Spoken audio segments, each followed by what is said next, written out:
Free audio post-production by alphonic.com.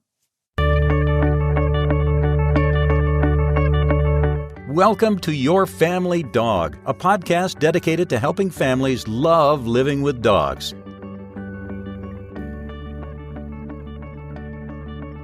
Welcome back to the Your Family Dog podcast. I'm Tina Spring. I'm joined today by my smart and pretty co-host, Julie Fudge Smith. And today we have a wonderful guest on, Brittany Buckley. She is the manager of the histology lab at the University of Georgia Poultry Lab. Is that right, Brittany?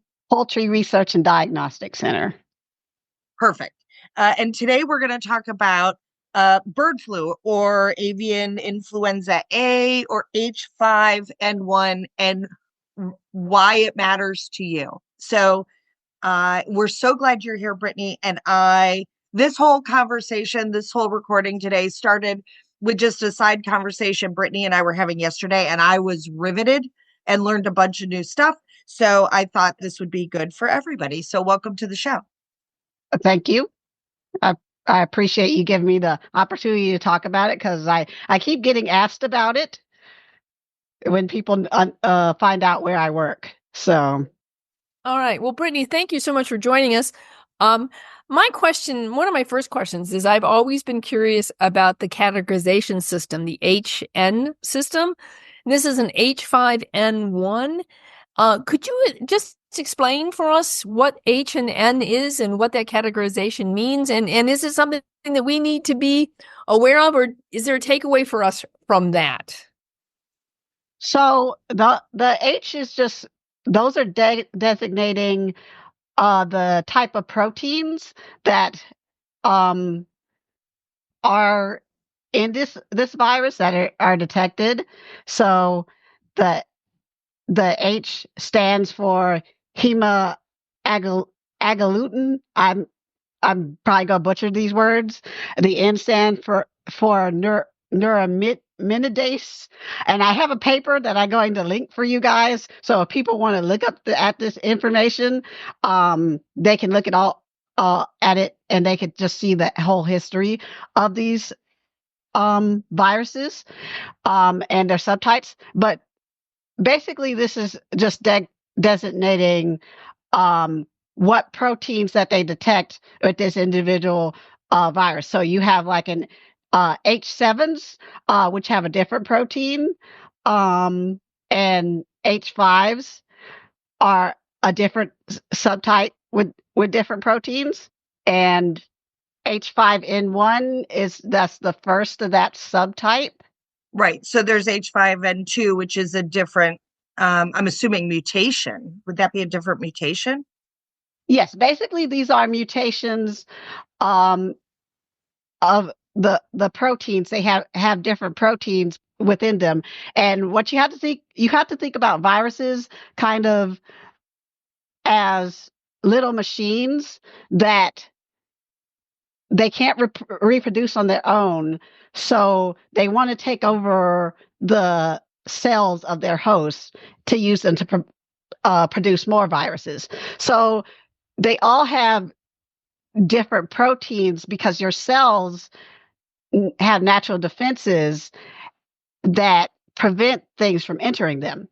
So the viruses have these proteins on them that allow them to enter the cell. And depending on the host type, they have a different protein to be able to enter that cell more easily. So what the difference between a high path flu virus versus a low path, you will hear that term, is low path viruses do not pass as easily. The immune system has better defenses against them, versus a high path, which has such unique proteins that the immune systems of the animal hasn't seen before, that they pass more easily.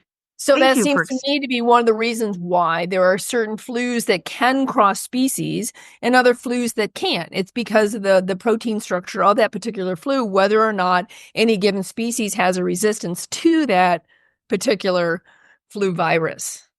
Yeah, So, that's exactly it. The host species of this H5N1 is ducks. That's what people need to understand is that uh, because it has evolved alongside these ducks, that they're not affected by it. So the ducks may not seem sick themselves. They're not going to die off. And so when they migrate, they are passing this virus along. It gets into animals that haven't seen it before, and that's what's causing these die-offs. Okay, so let's talk. So we're talking all the good sciencey stuff, and we all love that. We like Julie and I can stay in the weeds with that stuff for weeks. But for the average person, why should they care about this avian flu? Why should it matter to all of us? One, because it has a very high mortality rate in poultry. It's 70 to 100% of birds that haven't that do not have immunity to it are going to die. So it will wipe out your flock if it gets into it. It's usually within 2 to 5 days is when the animals start to have symptoms. So by the time you know it, like these animals die fast. There's not usually much time to treat them. It can linger on surfaces from some studies show up to months, especially in the cold. That's why you see it cropping up more when it gets cold, because this virus is very heat sensitive. So you'll see the prevalence decrease during hotter months, and it will increase in the wintertime when the birds are migrating and it's cold and the virus can survive. So if you have waterfowl, it is also getting into species like vultures and such. If those animals like die on your property, it could be days to weeks to months that that area is contaminated. And for people, so far, this what they're seeing with people who have been infected, I think the latest number is about 67 or 68 people have been infected. One has passed. In other countries where this flu has gotten into people, it kills 40 to 50% of the people it infects. So it can be very severe. Holy It's cow. just it's the luck of the draw of how bad it is in the person. So far with this strain, there's mostly seeing symptoms. So it's like the people have pink eye. But it can be severe enough. It's mostly attacks your respiratory system. It's basically will cause a person to drown. It causes your respiratory system to break down in a really severe infection. So That sounds a little bit to me like the 1918 flu. That, there's a lot of lung and fluid buildup in the 1918 flu. So it sounds very similar to me to that one. yes, that is why we have been watching it for a long time. Since I've you been mentioned employed, it's been around since what, 1959 is when you first noticed this particular strand? that's when it correct? was first detected in chicken flocks in Scotland. It caused a die off there. So about 1996 is when they had a big enough outbreak in China that it got detected again, and we've just been kind of monitoring it. It gets into migrating ducks, and what these ducks do is they migrate across the Arctic Circle. So, of course, it comes over this direction in Canada, Alaska, and whatever. And that is how it has gradually come down from the northern areas, northern states to southern states. And it actually hit Georgia about two years ago, where we started seeing wildlife die-offs. It really hits corvids, which are your ravens, crows, blue jays, and carrion feeders like vultures, because the vultures are very social eaters, so they're more likely to pass it on. What about your ordinary songbirds, like, your bluebirds, your cardinals, your blue jays, your juncos, those kinds of little birds? Are they as likely to pick up on it, or are they just not using food sources or anywhere near They where can, the yes, population is? yes. If you have feeders, bird feeders, that can pass it. It's just they die so quickly, they don't get to spread it as much as a larger bird. Oh, okay. What about for our So pets? What's the danger for our pets here? this strain has proven to be very deadly for cats. I don't know if you've seen, or I told Tina about the recall that they've had for raw cat food company. Can't think of the cat company off of my head, but the AVMA has put out an advisory. But how this how they first detected it in dairy cows, which you've probably been hearing about it in the news, is because all the barn cats were dying. And the Oh my cats were heavens. drinking raw milk from the cows.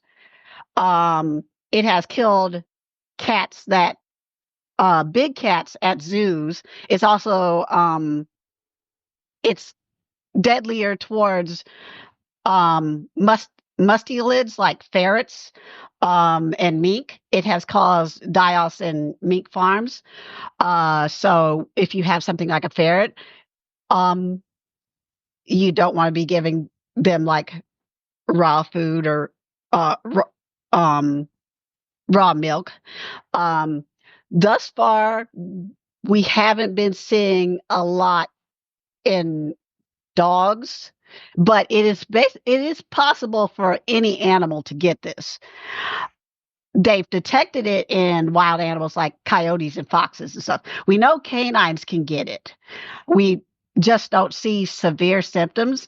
So it could be just the immune systems of these animals are not as affected by this virus. When with just cats, their immune system apparently it either overreacts badly to this infection, or they just can't control the spread very well. But any kind of bird, it's like I said, it's near 100% mortality if they get infected. And for people who have exotic animals, it could cause like the state to come and say you have to kill off these animals. This is what happened to, I don't know if you're aware of Noah's Ark, the sanctuary in Georgia. I'm not even sure if they're still open now, but they had a vulture die off near their property. About 300 vultures died, and they had to kill most of their collection of exotic birds, their parrots, emus, and ostriches, and what have you, their peacocks, because you don't want this type of virus spreading around. And if the birds were infected, they're gonna die anyway. So I tell people, it's not something to panic about, but you need to be aware of it, because these animals will get so sick so fast, you probably will not be able to save them. And as I said, the human mortality is not really something to play around with either. So my other question is, it's interesting. So you're saying that if I remember correctly, this bird flu seemed to have originated in China. Is that correct? That is where they believe that the reservoir is basically the duck population.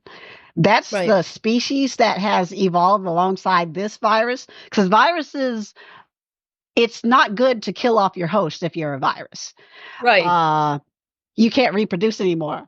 So with ducks, even though they're infected, it doesn't kill them. It doesn't really make them very sick. So they just carry it around. So the main reservoir appears to be these populations of ducks within China and Russia. but it's been around a long time, and that's why Right. it's Right. still around, because it doesn't make those animals sick. Because these migration patterns have changed for a lot of these bird populations, there's been more development in China and Russia that removes their habitat. They're moving around more. That's why this virus becomes a problem, because it's getting into populations that haven't encountered it before, and the immune system doesn't know what to do with it. So for the average pet owner, dog or cat owner, if I'm hearing you correctly, concerns are if you have your own yard birds, that's or ducks or geese or guineas or whatever. Like here in the South, lots of people have guineas to control pests on their property because they eat fleas and ticks and all the things. So so the risk is to your own fowl if you have them. Secondarily, potentially driving up pricing, because if whole chicken houses have to be destroyed and culled, then that's potentially going to drive up prices of meat birds. I'm assuming this could impact egg birds too, right? Because especially like free range birds that are being impacted more by migrating birds flying over, right? Yes, that's already happened. It it's either Idaho or Iowa, but it's already happened, where it has gotten into layer farms, because egg producers basically have the birds in layer farms, where it's just thousands of birds in close proximity. They're not they're usually in pens indoors, or whatever, and then you have the pasture type that are letting the birds have outside. Even if it says cage free, layers are cage free anyway, usually, if they have access to the outside. The problem is it's very hard to decontaminate your whole building, your whole facility, make sure everyone's following biosecurity, putting on clean suits in and out, and whatever. So it has already impacted egg prices, because the layer population, they've had to kill off birds when they're infected. It's affecting broilers, which are the meat birds, because they get there's been several houses that had to be killed off, and already with what happened with the COVID pandemic, where they had to close down the slaughterhouses, there's already a backlog, because what happened when they closed the slaughterhouses, the birds grow so fast that if you close a slaughterhouse, they will get too big for the machinery to wait to slaughter them. So they had to kill everything and start over anyway. So there's already a backlog in the broiler production. So you're definitely going to see chicken prices rise as this goes forward. It's not a good time to bring in new birds to your flock. I would advise against going into a kind of chicken shows or whatever, a kind of where they're selling birds, like flea markets, and they do that sometimes. You just don't know if those animals have been exposed to ducks or geese.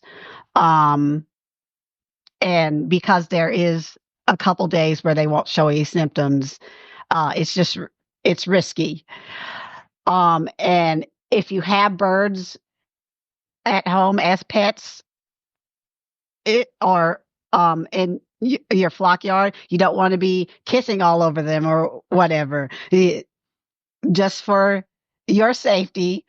Fewer cuddles. Yeah. Stop cuddling that chicken.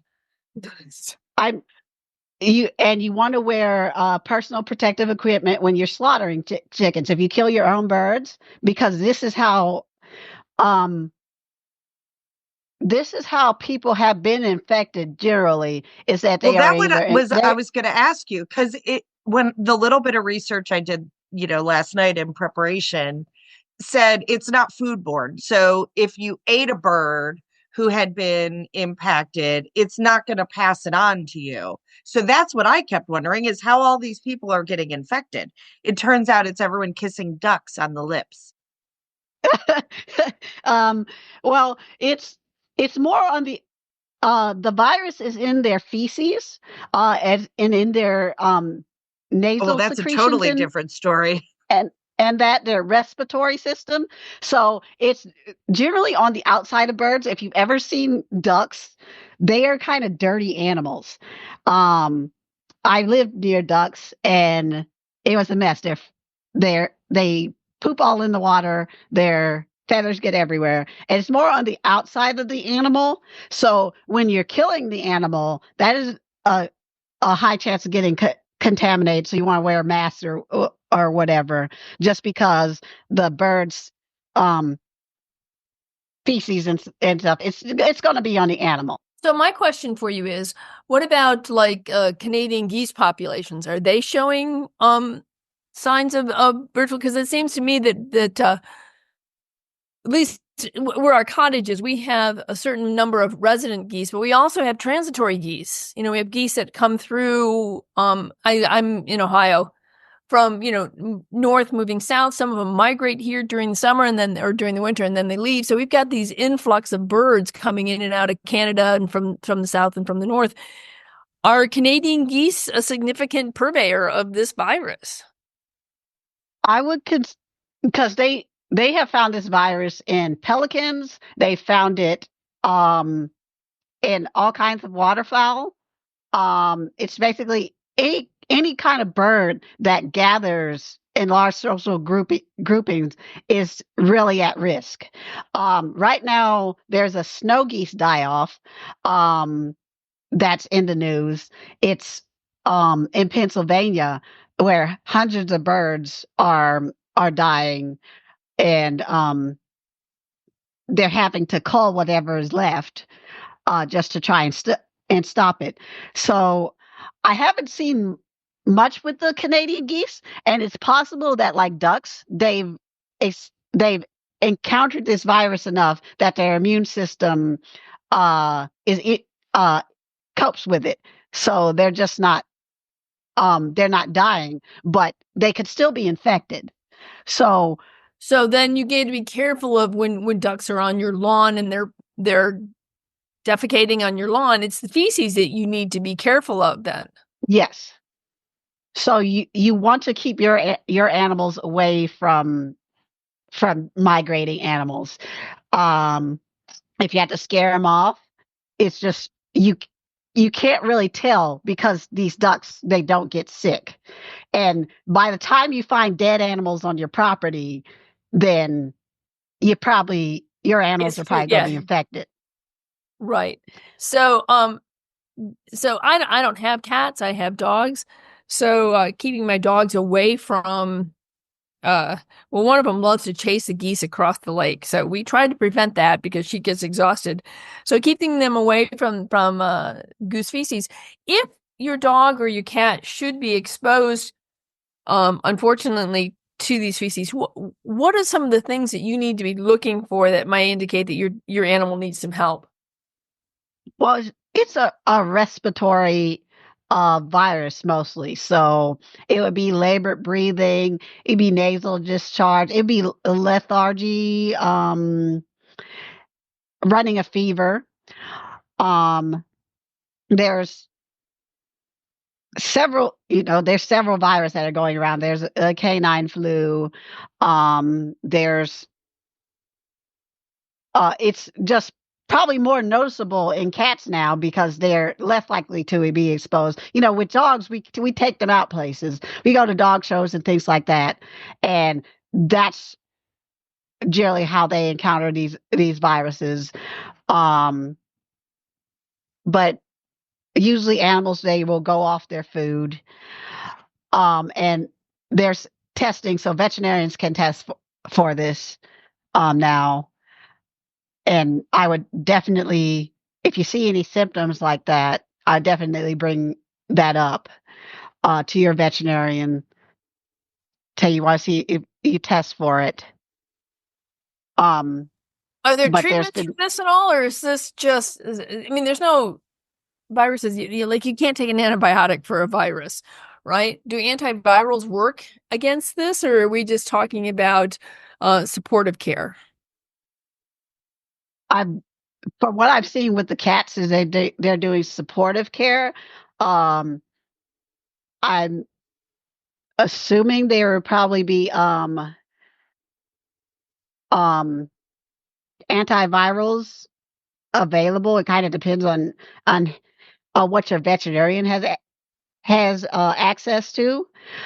Um, I'm not sure at the moment if there's an antiviral that veterinarians are using. So in the case of raw foods for animals, should people consider switching off of poultry, or should they not really worry about that? And my other question is, does cold pasteurization and freeze drying destroy the virus as well? Although it sounds like there's not a risk if they ingest it. Well, these cats, the ones that have died from this recall, um, let me. I just had it open and I accidentally closed it. But That I happens to believe all of they're, us. y- um, I believe that this particular food they don't use the pasteurization. There's another type I know that they use to try and somewhat sterilize it. So they could I like mean, the irradiate problem, the food potentially, like UV, yeah. or like there's other ways. So, but the research, and again, you're the expert. I'm not the expert. I just, Googled. So, it looks like the risk as far as from ingesting infected meat is not very high. So, what do we think is happening in cats that that's not the case, that suddenly it is being passed on to those animals through what they ingest? Um, it really depends on the species because with cats, they've always kind of been more susceptible to this flu. From what I'm reading, it looks like this company, like this is just a minimally processed food, so it is completely raw, and it's also raw milk that the cats are dying from. So they're definitely getting it from ingesting it. Um, it so far it doesn't seem to be as much of a problem in dogs. So it may be something with cats' digestion that they're just not breaking down the live flu virus that is still in this raw milk or this raw meat. What I'm seeing is it's saying that this isn't turkey. So this isn't even chicken. This they've detected it in turkey-based raw cat food. Um,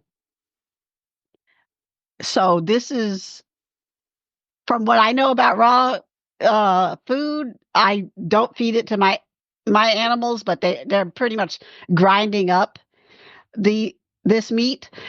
Um, if you grind up an animal and you have organs and stuff in there, the flu virus is in their intestines um, of the animal. So that's kind of the risk you're running when you have that raw meat. If it's whole organ meat, it's definitely in the intestines. It could be in other body parts of the animal. It's not really on the outside of the animal. So if you're just mainly feeding muscle meat, then it's probably not as much of a risk. If you're feeding a ground up animal, that's where it's riskier. And then you have milk. Um, how it was first detected, and the cows themselves are getting sick. They declared it a emergency in California because over 60% of their herds are they have detected it in their cow herds, and they have ICUs set up for these cows because some of them are getting sick. So I would So once say the milk is pasteurized, though, the pasteurization process, it seems to me, would kill the virus. Is that correct?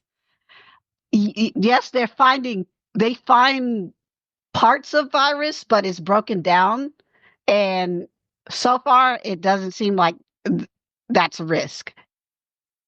So the pasteurization definitely breaks down the virus. Over at the USDA is across the street from us, and they've been looking at this for a while. So they are detecting it in the pasteurized product, but it's not live virus.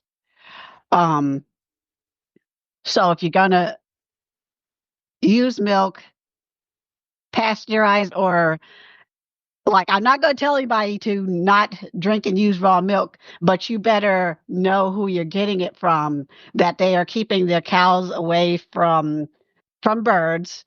Um, their property's not contaminated, and that they're going to let people know if they have an issue. Well, my first thought was poor California. First fires, now contaminated cows. It's been a rough time for that particular state. So I guess my question for you is that, there's been, in the past, we've had scares. I remember in 1976, it was the swine flu that we were all supposed to be so terribly scared of, and it turned out to sort of not be much of a scare at all. And I think that there's a certain level of distrust that the public has towards government pronouncements of problems. So how would you, I guess, assure people that what we're talking about here is something that should be paid attention to, that this is not the boogeyman. This is genuine information that's coming out that is pertinent to the general public. How do you reassure people that the government really does know what it's talking about here? So the issue with this, and how it has really gotten out of hand, and I'm just going to say this, that we don't really know how bad the spread is, because what has happened is the agriculture industry has become very, very skeptical. They don't want this government interference. So when this first started to happen, where these animals got sick, they and then their workers get sick, they're not required to report. It's voluntary reporting. And nobody wants to be shut down uh, with sick animals. So all the information we are getting is delayed. It's after it's gotten so bad that they have to report it. Um, so officials are they're making their best guess, and people, they do need to be coming out and saying that this is their best guess, because since this is voluntary reporting, we can't really track it. What happened with swine flu, when we were aware that people were sick, we did really good contact tracing. I believe people have become aware of what that word means since COVID. It's basically tracing a disease back to the origin so that you can quarantine everyone involved in it. And that is how we stopped swine flu. I don't know if anybody remembers the original SARS that came over. That was also from China. They detected in some people on flights, and contact tracing stopped that. MERS, which is the Middle Eastern version of this, similar thing to the coronavirus, respiratory virus, was another thing. So this isn't a new thing for us to have potential pandemic viruses. What has really happened is the system of communication and trust has broken down. And people need to not panic, but you need to be aware, because this is going to cost you money if you buy chicken or poultry. And most dog food is poultry based. Like I had a chicken allergic dog, and it is extremely hard to find a food that does not have at least poultry fat and egg in it. So dog food prices are going to go up, because as these flocks are wiped out, the industry has to compete with human food producers, with chicken producers, for the meat and chicken, or they have to import it. So, and nobody really wants to be feeding their dog and cat chicken from China if we can help it.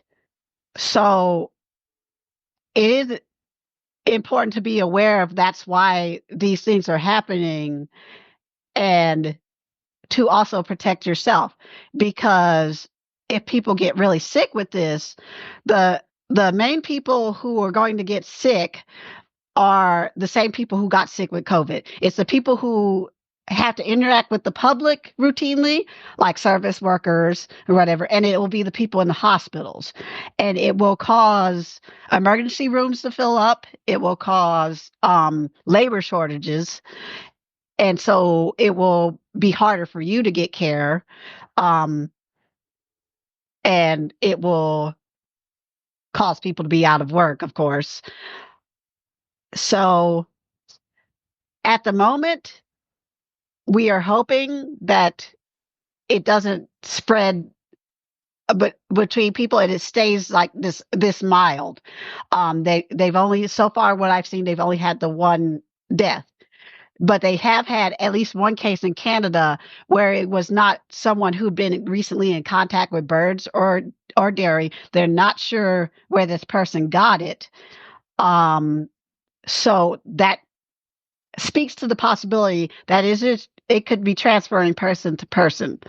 And that is the biggest concern, is that this virus becomes easily transmissible between people. And also what they're really worried about is swine, as pigs, because pigs are very similar to people. They get the same viruses.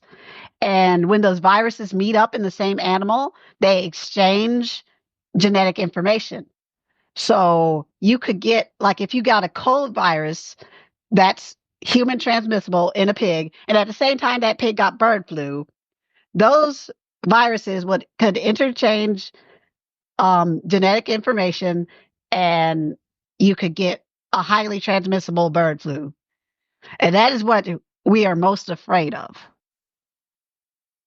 That reminds me once again of the 1918 flu. You know, the flu originated in the United States in 1917, and then was taken by our soldiers over to France, where there was another flu.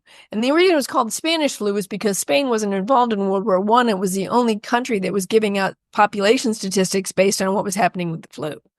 Well, these two flus met up, and then all these soldiers at the end of the war come back to the United States, and they bring a much more potent flu back with them because it had genetic exchange with the European flu, and that's what caused the really deadly 1918 flu.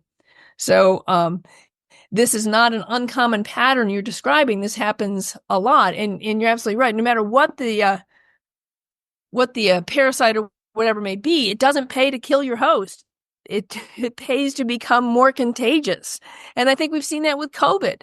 COVID perhaps has become a little bit, with all the variations of it, it seems to become, somewhat easier to pass on, but it will reduce some of its potency because it makes sense to make somebody sick and be able to distribute myself, but I don't want to kill my host because otherwise I've got it's a dead end for me as well. So I think that this is a all too common pattern that most people don't have a real appreciation for the severity of this, and why, being careful about the way in which you handle things makes a difference, because not only can you stop the spread amongst your family, but it helps to prevent the spread to other things as well, or the interaction with another virus. So, Yeah, you described something that has a potential to become very, very scary if when it's not monitored or dealt with correctly. So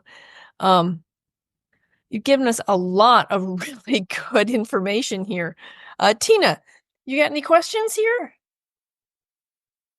I just found the whole conversation with Brittany yesterday really, really instructive. So, to recap, so this was first found in 1959, yes? Yes, yes. So it is not a new thing. This particular subclass of flu has been around a long time. And it And was not created, and it was not created in the poultry lab at UGA. I had someone tell me that yesterday. no, we Boy, are that's not a creating relief. I was viruses. really concerned about that one. We are not. We don't have the money to do that. Um, we- we're struggling with having air conditioning and heat right now, so nobody's creating anything. We have always, for a long time, run studies on this virus to help develop a vaccine uh, for uh, for the poultry industry. So there is a vaccination for the birds. Um, like it's either in development. I don't know if they put it out yet. So optimistically, the industry will choose to vaccinate their birds. That's been the biggest issue, is getting the industry to vaccinate, because like in Europe, chickens are vaccinated against salmonella. So they don't have outbreaks like we do. We have a vaccine. The industry just doesn't want to do it.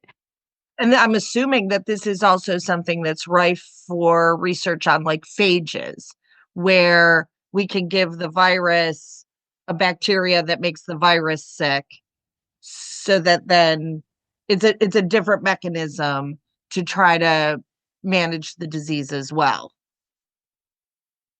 Um, I haven't seen much about using phages to fight.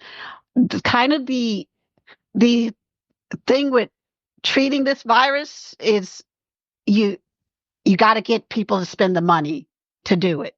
That's kind of the obstacle.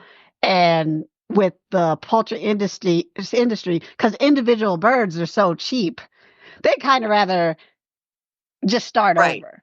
But it's expensive to cull a whole house, or to have, or goodness sakes, a whole farm, and then to Yes. be down during contamination. So, I mean, it's costing them money either direction. So it's whether it's on the prevention side or whether it's on the having to deal with it once it's occurred side.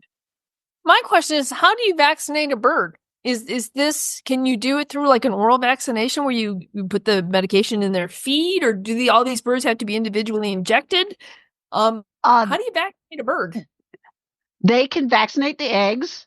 You you could basically vaccinate them when they're in the egg. You can do nasal. You can do it in the feed. So there's several different ways to vaccinate them. Um, Birds are generally vaccinated against several diseases, like Merrick's is one. It causes tumors. It's a virus. Um, and one one thing with that, though, is that sometimes the vaccines themselves can cause um, tumors and reactions depending on how the birds react to them. Um, Well, can you use there, like a cross species vaccination? It sounds interesting to me. So if you say you've got a chicken and a turkey farm, can you use the same vaccine on chickens and turkeys, or does it have to be modified according to the species? it has to be modified according to the species. You got to be, because these are food animals and people are going to eat them. You got to go through the FDA and everything to make sure that it's approved for that species. So you've got to run experiments and trials and whatever to make sure that this is safe for the birds. So it takes a long time when you do develop a vaccination for it to actually become marketable. If it's just for animals, if it's for people, then That's now a whole they're nother, that's a whole nother ballgame. yeah. I don't think what people understand is that these vaccines, the development of these vaccines is a very lengthy and expensive process. This is not something that normally can be done basically overnight. Because you do have to do it according to species. You do have to make sure that it actually works against a particular virus. And it's also not just a particular species of animals that's going to be vaccinated, but it's also a very particular general, like the vaccine for this particular flu may not work towards, the H5N3 because it might not have the same sort of reason. So these things are difficult. If you have to keep developing vaccines for all the different flus, you're talking about an expensive and lengthy process. Yes. Okay, So so the yes, it takeaways is. are we should be aware. We shouldn't be panicked, but we should understand that this is something we should be paying attention to and kind of having plans in place in case something odd happens, right? In case all of a Yes. sudden we're seeing lots of recalls on chicken or something like that. Where can people get reputable information? Because part of, I think, the disconnect between like your histology lab and the average person is that then the media gets involved and burps up all sorts of crazy information that's not accurate. And then people start to doubt the science when really it's the media we're doubting. Yes, the media tends to oversimplify and they tend not to put everything in context. So it will seem like the information comes out of nowhere when it's something that people on the ground and facilities like where I work have been seeing this for a long time, working on this for a long time. The AVMA, the American Veterinary Medical Association, has been putting out alerts about this recall. They have a Facebook page, so that's how I've been seeing it. That are specific, and veterinarians really don't have any reason to be unclear about this. The NIH, the National Institutes of Health, has a lot of information like that. It's the technical information, but I think nowadays that may be more helpful than just the news blurbs, because news nowadays is generated to try and get attention. It's not necessarily passed on information, is they want your eyeballs on it. So they're going to say the most sensational thing or whatever and not take the time to really go into depth on it. I can share links to the papers and everything that I kind of reviewed. And just to let you know, there is as of May of last year, there is a vaccine that there is approved in Europe. So we'll see if that vaccine makes it over here to be used by the poultry industry. But that is likely what is going to happen is they're going to vaccinate the birds because it's just going to cost them a lot of money continuously. But what I'd say to people is when you hear about like Governor Kemp has declared this basically shutdown of poultry activities and whatever. They're doing this because it is serious. It is going to cost. Poultry is the biggest industry in Georgia. It's billions of dollars. So it's costing the state a lot of money. And even if you don't want to believe that it's serious, it's going to hit your wallet, whether you believe it or not. And And here in just, Ohio, we are huge egg producers, especially in Delaware and Licking County, where I'm located. We have hundreds of thousands of layers, and I was told by a reputable source that we produce all the eggs for the East Coast. So, it's a huge industry. It has a huge impact on a variety of people. And, and the last thing any of us needs is yet another hit to our wallet after we've had inflation for, several years. The last thing I want to see is the price of eggs go up yet again, and the price of milk, because if it's starting to affect cows, and you're going to see the price of milk and butter just continue to rise. And these staples are and important to keep, yeah, within and prices. eggs are used in a lot of things. You think eggs are used in breads, any bread product that you get. Eggs are used in the manufacturing of viruses. That's like they grow viruses in, not viruses, in vaccines. So they grow vaccines in eggs. That is, even if you get your dog a vaccine, some of those vaccines are grown in eggs. So the egg supply is very important. It's not just the chickens the protein in eggs is used in a lot of products you wouldn't even think contain eggs. So it's going to continue to affect us all, even if it doesn't infect a lot of people health wise.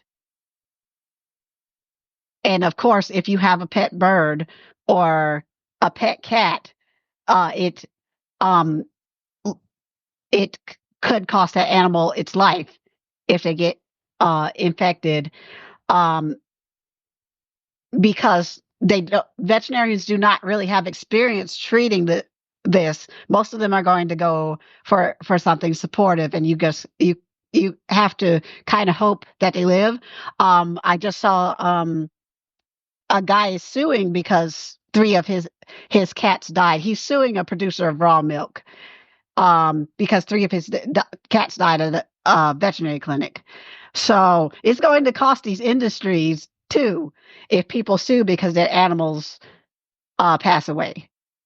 Okay, well, thank you so much, Brittany, for joining us today and giving us some really valuable, and I know for Tina and I, being the science kind of geeks that we are, that this was really interesting, and we really appreciate it. And it never hurts to raise awareness about things that are on the horizon, because you can't do anything about it if you're not informed. So thanks again so much for sharing your information with us. And I hope you'll come back and maybe bring us some better news next time. Right? I'm like, oh, good, more stuff to worry about. Yeah. Right? Yeah, that's unfortunately the process of life. Like these viruses, like they've always existed. It's right. An old life form. It's as old as we are. It's older than we are. And it's not an emergency, at least not right now. It's aware. Not an emergency yet. It is an emergency for the poultry industry, of course, right now, because they don't really have a cap on it, and that's what they're doing here in Georgia by trying to shut down the poultry events and travel with birds. Is they're trying to get a cap on it. It is not a emergency for people yet, but people need to watch it. They need to be aware of what they're feeding their animals. That is from a trusted facility that will tell them if something is wrong, because you just have to remember that reporting is voluntary. The government cannot make these companies shut down. They have to say, hey, we're having problems. And resources for tracking this are stretched. So it's kind of up to you to be informed enough so that you know what's going on. Well, and I hate to honestly, say, yeah. I think a lot of the growers are owned by China. right? Like they're big investors Well, in that's the the US. case And in pigs, in pork. they're Yes. not really all that excited about complying necessarily with what the US government wants. Yeah, you do have to be aware of that. It's in an ideal world, you shop local, you go to like a local producer or whatever, buy meat from them, and they follow up on that supply chain so that they know that they're not contaminated and everything is safe. I personally would not be feeding raw poultry to my animals right now. I had some chicken hearts already frozen, and I cooked them in my oven because sometimes I just use them as a treat, right, for my dogs.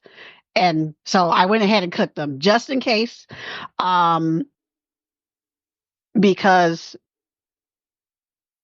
we just don't have all the information.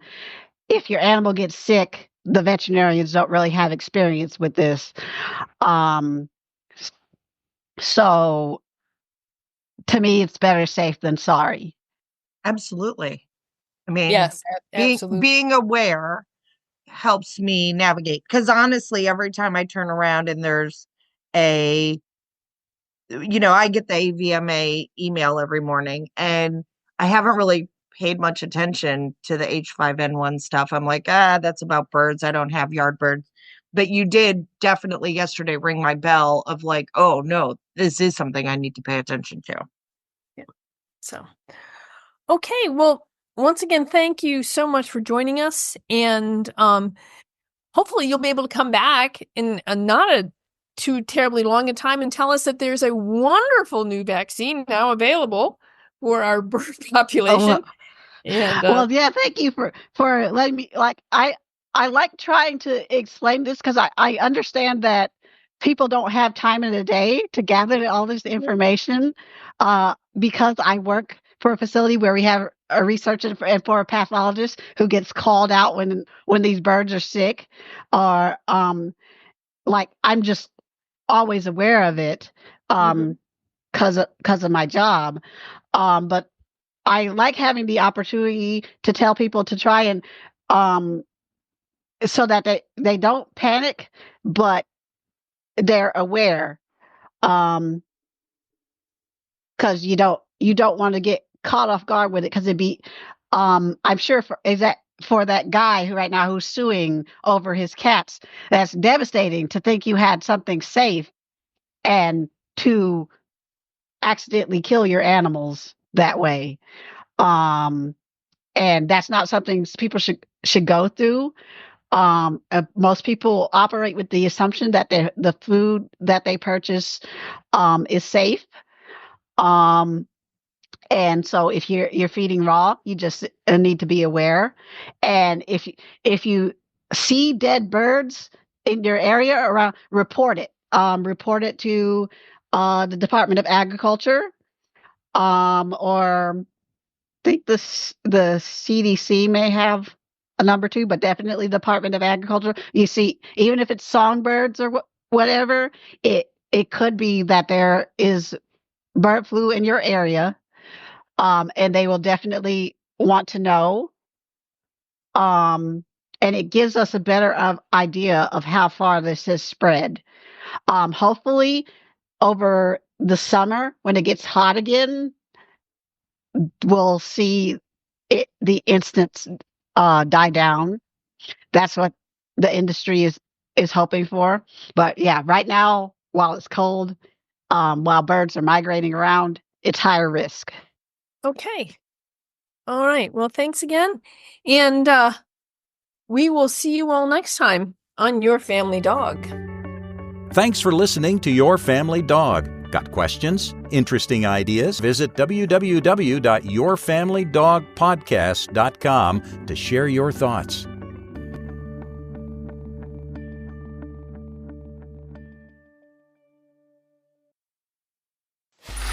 Free audio post-production by alphonic.com.